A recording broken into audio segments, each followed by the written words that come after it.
پاک فوج نے برطانوی کیمرن پیٹرول 2025 میں گولڈ میڈل جیت لیا۔ راولپنڈی۔ پاکستان آرمی کی ٹیم نے برطانیہ کے بین الاقوامی مشق کیمرن پیٹرول 2025 میں گولڈ میڈل حاصل کر لیا۔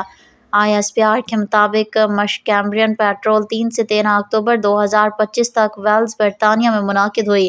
ایکسرسائز کیمرن پیٹرول نے 66ویں سال بھی اپنے پیشہ ورانہ معیار کو برقرار رکھا۔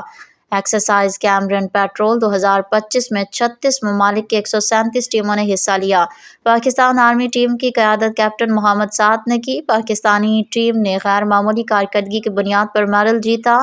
پاک فوج کے شعبہ تعلقات عامہ کے مطابق گولڈ میڈل حاصل کرنا پوری قوم اور پاک فوج کے لیے قابل فخر لمحہ ہے۔ پاک فوج اپنی اعلیٰ تعلیم اور پیشہ ورانہ تربیت کے حوالے سے جانی جاتی ہے۔ پاک فوج نے ملک کا پرچم ہمیشہ بلند رکھا اور آئندہ بھی رکھے گی۔